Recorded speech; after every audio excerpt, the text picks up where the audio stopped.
Pagi anak-anak ibu, selamat bertemu kembali dalam pelajaran biologi. Walaupun kita masih belajar dari rumah, tapi ibu harap kalian semua dalam keadaan sehat-sehat. Hari ini kita akan mengulang kembali pelajaran kita, dampak pencemaran lingkungan. Ya, coba anak-anak sekalian perhatikan PowerPoint yang ibu tampilkan. Dampak pencemaran lingkungan yang lebih terasa saat ini adalah pemanasan global atau sering disebut dengan global warming, di mana suhu bumi meningkat yang menyebabkan beberapa es di kutub utara mencair dan terjadinya kenaikan permukaan air laut. Pemekatan hayati juga merupakan salah satu dampak yang akan ditimbulkan dari adanya pencemaran lingkungan.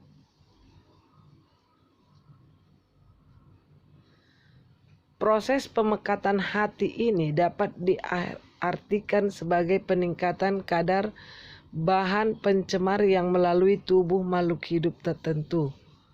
Pemekatan hayati ini juga disebut sebagai amalgamasiasi. Sebagai contoh untuk menggambarkan kasus ini adalah suatu perairan yang telah tercemar, maka bahan pencemar yang ada di air tersebut akan menempel pada alga yang hidup di wilayah perairan tersebut. Ketika alga dimakan ikan-ikan kecil, maka ikan kecil akan terkontaminasi bahan pencemar.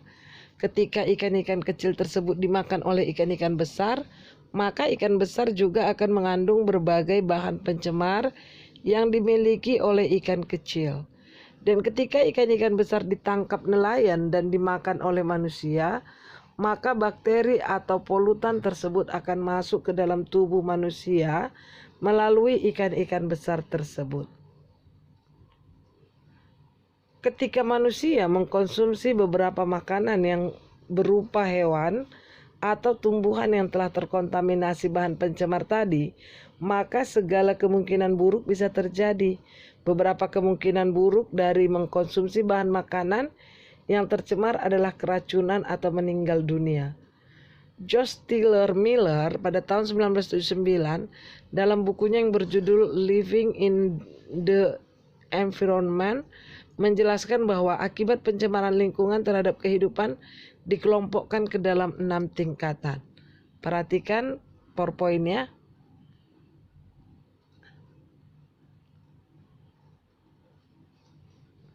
Adapun tingkatan tersebut sebagai berikut. Ada gangguan estetika, kerusakan properti, gangguan pada tumbuhan, gangguan pada kesehatan manusia, kerusakan secara genetik dan reproduksi manusia, terakhir gangguan pada ekosistem secara luas, misalnya perubahan iklim global. Nah, bagaimana cara penanggulangan pencemaran lingkungan? Penanggulangan pencemaran lingkungan ini ada beberapa cara. Yang pertama secara administratif. Perhatikan, penanggulangan secara administratif ini terhadap pencemaran lingkungan ini merupakan tugas pemerintah dengan cara membuat peraturan atau undang-undang. Perhatikan PowerPoint berikut.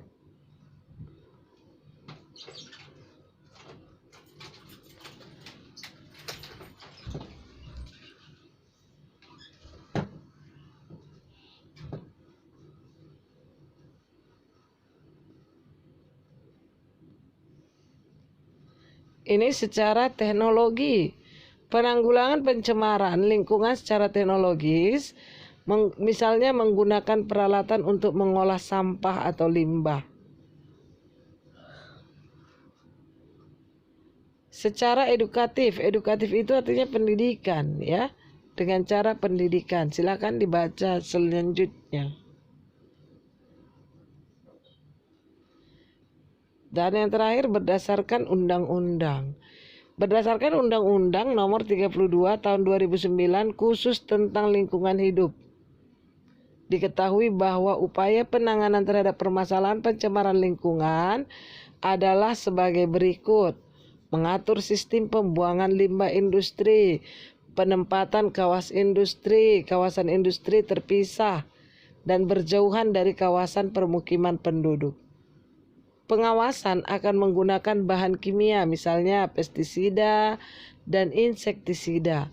Melakukan penghijauan, pemberian sanksi secara tegas kepada pelaku pencemaran lingkungan, hingga penyuluhan pendidikan lingkungan untuk meningkatkan kesadaran masyarakat akan pencemaran lingkungan.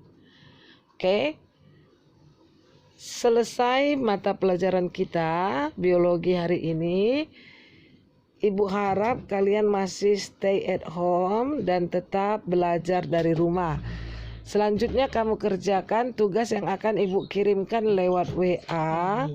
Ibu akan kirimkan nanti linknya. Silakan kamu kerjakan secepatnya. Oke. Selamat pagi, selamat beraktivitas.